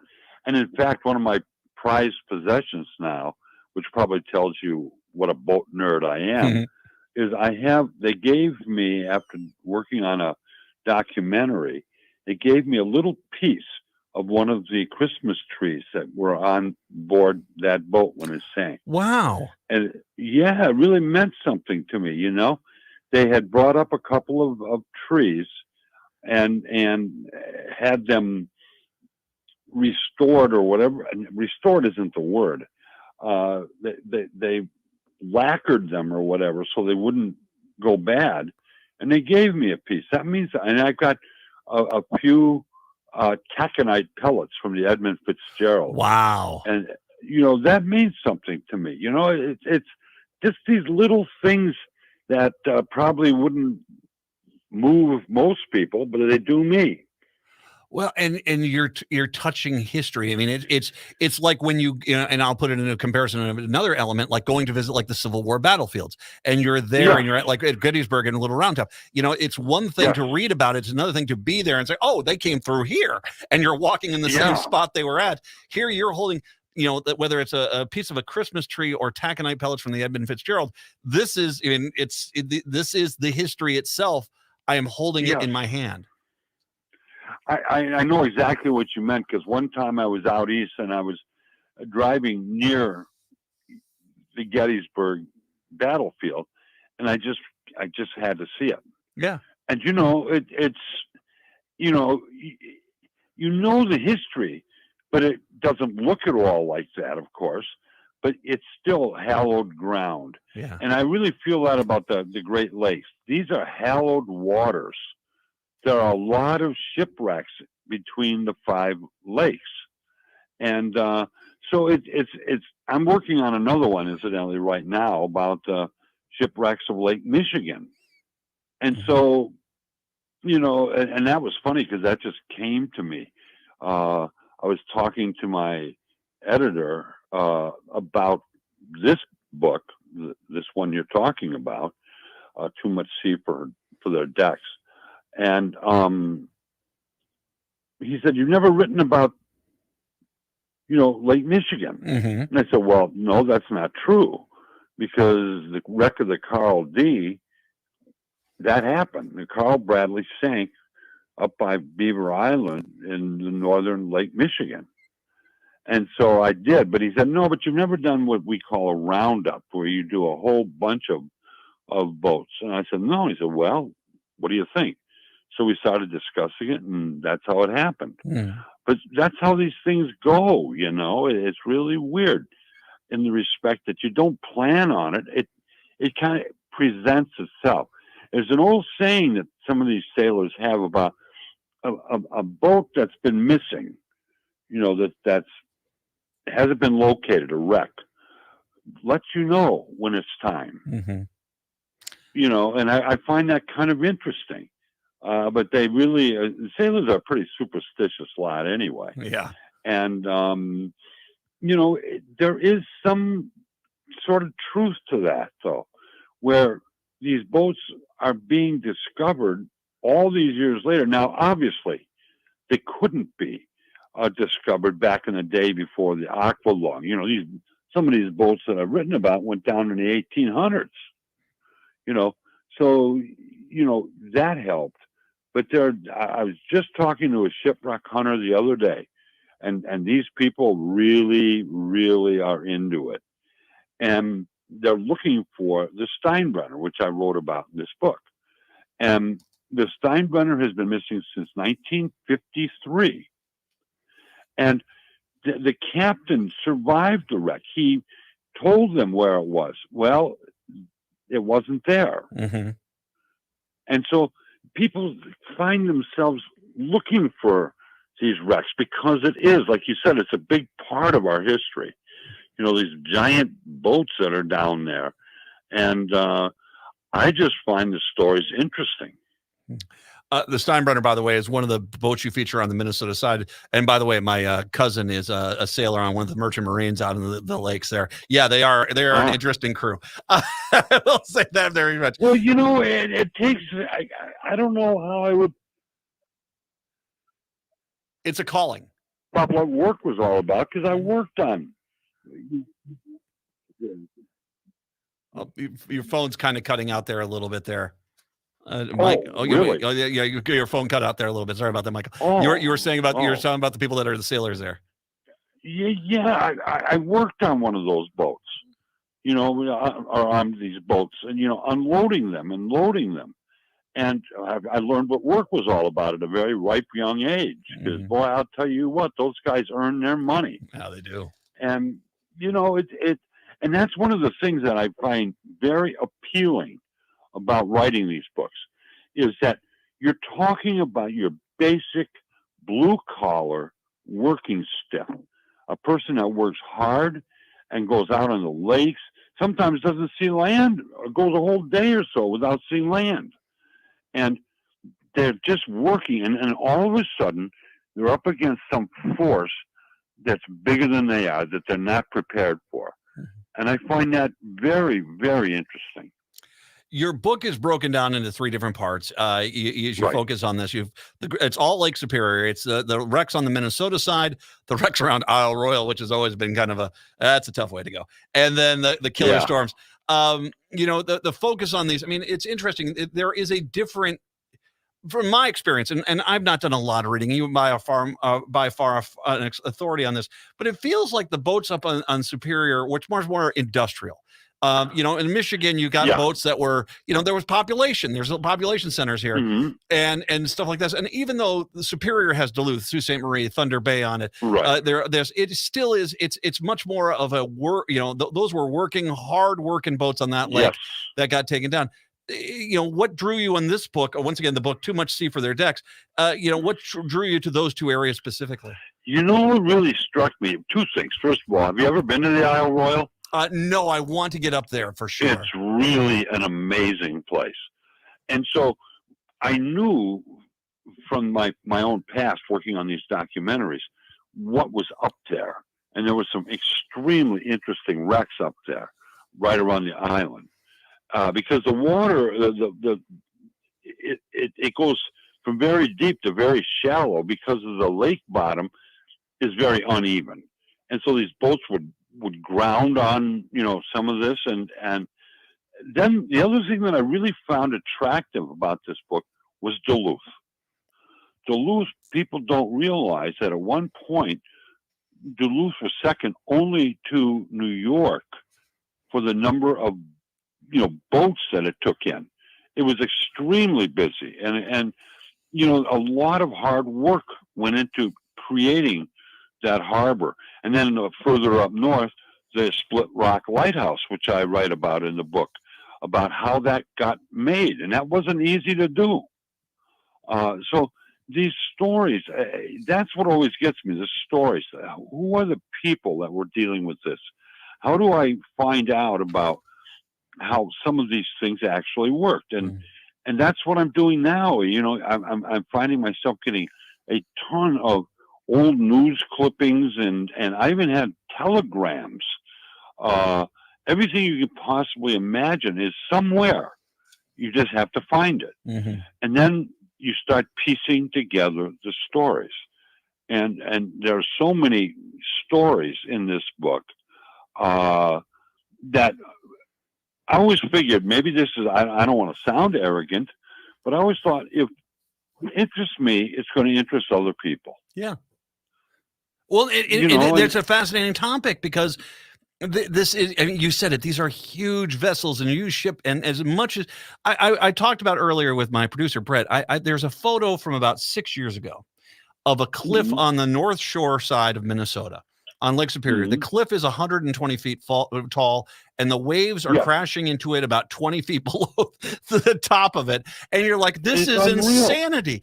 And we think to ourselves, we make these big boats and and we can harness power and we can harness these things.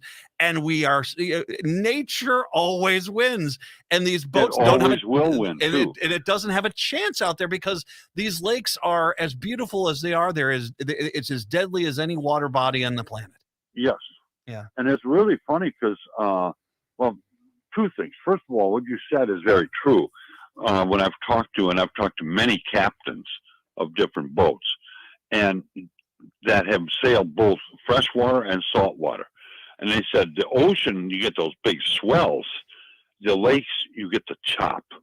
And they just beat you half to death. And then, you know, it's one of those weird things that when you think of how many boats have gone over the water over the years, going back to the old birch bark days, you know, birch bark canoes, when the natives traded along the shoreline, and how that developed into what it did.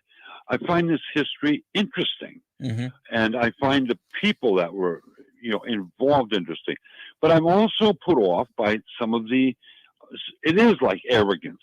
Like when I talk to these captains of these big 1,000-footers, they, without a single difference, they all told me, well, my ship won't sink. You know, we've got this, and it's all true. They do. They've got GPS, they've got radar, they've got everything you can possibly imagine. But if you're out on that lake, you're in trouble. Oh yeah. I could run through some of the wrecks here. I want people to get the book. Go read this. The stories you get here are fantastic. One thing on part 3 of your book, where you just talk about the killer storms, we'll finish with this. What was in your mind the most dangerous storm that ever hit Lake Superior? And it hit Lake Superior? Yeah. You talk about 3 storms in that section. 1905, I would say the 1905 storm. The 1913 storm, it was literally a hurricane on the lakes, but it hit Huron harder. And it did hit some of Superior, but it wasn't as bad. 1905 was the storm that just took out, you know, all these boats, and it destroyed the Mataafa, you know, which was a very famous and well-known for its durability boat. It just broke it apart. And that storm, that particular one, and that was what the storm that was responsible for the creation of the Split Rock Lighthouse. Yeah. And speaking of going up a cliff, you know, they had to haul all that stuff up the cliff by crane. There were no roads leading to where they put up the lighthouse. Yeah, 61, Highway 61's a new addition up there. That was, if you ever go to Split Rock Lighthouse, the building of that is a magnificent feat in its own. And it is magnificent. I was honored to give the keynote address at the opening of the Split Rock Lighthouse one spring. And I went up the lighthouse and I looked out over the water, and it's just breathtaking. the view you have from there, because it's way up on a cliff, and it's just magnificent. But maybe that's just me. Maybe other people wouldn't feel that way. I have a feeling more people would than I suspect. No, it is magnificent. I took the kids up there. We had the luxury. My son was able to honk the foghorn up there one year, so it was a lot of fun. Really? Yeah. It is as photogenic places go. Split Rock Lighthouse is one of probably the top 20 on the planet. I think it is just spectacular. I think you're right. It is just beautiful. I've been in a number of them, but that's by far the finest one I've ever been in. Too much sea for their decks. Shipwrecks of Minnesota's North Shore and Isle Royal. Michael Schumacher, you and I could talk. I'll tell you what, I'm going to have you back for the holidays, because I do a holiday interviews, which are a little bit longer. I'm happy to do it. Anytime you want. This is a fantastic book. Let me know. What's your time? Will you have the Michigan book out then? By the Lake Michigan book by then? No. I'm actually, I'm taking my time on this one. I'm very old, Okay. And so I used to write books where I tried to do 3 typed pages a day. That was what I insisted on. But now I'm happy to get a page and a half, happy to get half of that.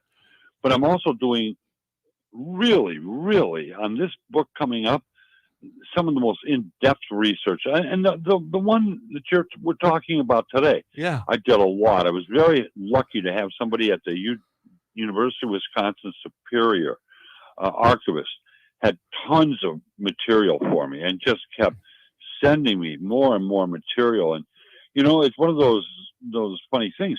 I keep saying you can never have too much material. Well, of course you can. You can't put everything in the book or in a story or whatever. But I always like to be able to pick and choose. And this person was so wonderful about that. So that's what I'm doing. Well, and you can tell the quality of this book. This is a great read. If you have someone who's from Minnesota, just loves the Great Lakes, that loves shipwrecks, this is the book. This is a great book to get. It's a fantastic read and a real easy one, and incredibly well written and researched. Michael Schumacher, too much sea for their decks. Michael Schumacher, Michael, I'm definitely having you back on the holidays. Thank you very much. I appreciate the time today. Fun. All righty. Yep. Well, you take care now. You too. You take care. We'll take a break. Come on back. Wrap up the show for your Monday. It's the Matt McNeil Show right here on AM 950.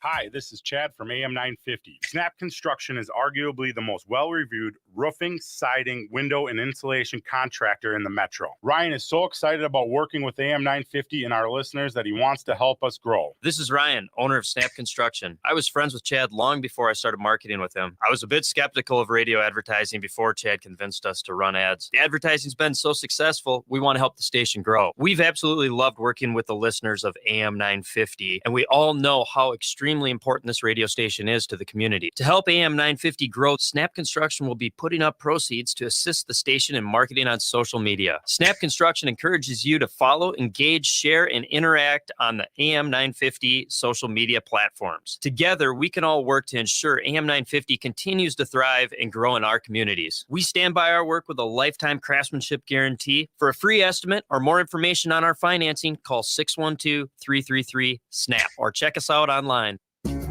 Attention parents and caregivers, Next Chapter Booksellers is thrilled to introduce First Chapter Storytime. Join schoolteacher turned bookseller Adriana every Saturday from 10:30 to 11. She'll read a favorite picture book from Next Chapter's ever-growing children's selection, perfect for kids 4 to 7. There will also be fun activities planned right after the reading, so let's foster a love of reading in our little ones with First Chapter Storytime, Saturdays from 10:30 to 11 at Next Chapter Booksellers. Find upcoming Storytime books at nextchapterbooksellers.com. Hi, I'm Scott Shambot from Shambot Family Dentistry. We're the fear-free, shame-free dental office. If you're having a dental emergency, we'll try and get you in the same day you call because we don't like to see anyone in pain. And we'll help you get through every appointment in the most pain-free way possible. As my daughter Rachel says, if you don't see my dad, please see another dentist. Take care of your teeth because they're the only ones you get. Shambot Family Dentistry in Hopkins and St. Paul. Find them online at shamblotfamilydentistry.com or call 1-800-FIX-MY-TEETH. Definitely having him back on the holidays, man. Dear Lord. It was just fun to talk to. I love a guy that once you ask him a question after like second or third question, 6 minutes, 5-6 minutes. He's just going, you think I'm going to talk? No, this is my show's better when other people talk. So off you go. Oh, good book, by the way. And I'm not going to talk about too much about this because this is going to be the book we're going to base our conversation on the holidays when I have him back. But he runs through a bunch of the wrecks that are out there, and one or two are just unbelievable. I mean, the one I was going to say, the America, which is out off Isle Royal. I know that one because that sank in relatively I think that's the most shallow wreck, and that's because a lot of people I know who dive on Lake Superior have gone out there and dove on that wreck because it is really right there at the top of the water. They got a buoy on the thing so you don't hit it. So just to give you how shallow that is, it's right there. So that's one of the reasons why I knew that one. I'm not going to talk about the other ones. I will say the Armistice Day blizzard. That's also another storm he talks about in this book. I still remember my grandparents were out on the lake, not on Lake Superior, but they were out on a lake, and that blizzard came in, and they basically made it for sure. They headed for shore. They could see it coming across the lake, headed for shore, flipped the boat over on top of them, and I think he might have scrambled out and gotten some firewood, just something he could burn so they could keep warm. But that's how they rode that storm out. That storm killed a lot of people, not just on the lakes, but in other places too. So fascinating stuff. Fascinating. Split Rock Lighthouse. He's right. You been to Split Rock? I have not. No. Okay, I'll take you up there and I'll let you I'll ask if we can blow the foghorn. Okay. Only if that happens. Yes. If you ask, I bet you they'd let you. That is possibly. I don't say this gently because I love this state, and I think the state is gorgeous. I think the downtown skylines. I was looking at the skylines of Minneapolis, St. Paul. They're gorgeous. Duluth is gorgeous. Rochester's pretty. I was down in the Minnesota River Valley. Beautiful country down there. I've been up in the North Forests, as beautiful as they get. The prairies out to the west are stunning, especially at sunset. Oh my God, they're just pretty. But I still think I think the Split Rock Lighthouse could be the prettiest thing in the state. That when you're on the shoreline looking up at that thing, and not only that, but I'm not joking when I say when you think about the prettiest places on the planet that you can go. I just was out at the Parks of the West a year ago. It stands up to that stuff out there. I mean, yeah, you go out to like Zion and Arches and stuff like that, and it's spectacular. Split Rock Lighthouse is up there. That is absolutely gorgeous. If you haven't been, go take a trip up there. You still have a few weeks of summer left before things are done. Native Roots Radio, I Am Awake. That comes up with Pilot and crew. Stick around for that in the 5 o'clock hour. We are back on a Tuesday with Cooligan. Until then, see ya. Now, more than ever, we are being faced daily with the topic of human mortality. And for many people, estate planning has been top of mind. Getting your estate planning done now can be easy and cost-effective. Schroman Law offers virtual options for initial consultations so that new clients can safely initiate the process. With many facing uncertain financial situations, Schroman Law also offers affordable fees for legal documents. Learn more at schromanlaw.com. That's SCHROMEN law.com. It's an absolute must for any true foodie. Vinaigrette at 50th and Xerxes in South Minneapolis offers premium oils and vinegars for the most discriminating of tastes. This is Sarah Piepenberg, owner of Vinaigrette. We bottle on site, there's no guesswork, and you get to taste test each and every oil and vinegar we offer. Our direct relationship with the growers ensures an uncompromised level of satisfaction. When you need to know you're cooking with the finest ingredients, first contact the independently owned Vinaigrette, 50th and Xerxes in South Minneapolis. Online at vinaigrettemn.com. Standing Up to the Hatriots, the David Pakman Show, weekdays at 2 p.m. on AM 950 KTNF St. Louis Park, Minneapolis, St. Paul, the progressive voice of Minnesota. AP News, I'm Jackie Quinn. A courthouse in Fulton County, Georgia is generating a lot of attention today. Two former state lawmakers say they testified today before the grand jury investigating if Donald Trump and his allies tried to alter the outcome of Trump's 2020 election defeat. Our Sagar Magani reports. A Fulton County grand jury started hearing from witnesses this morning.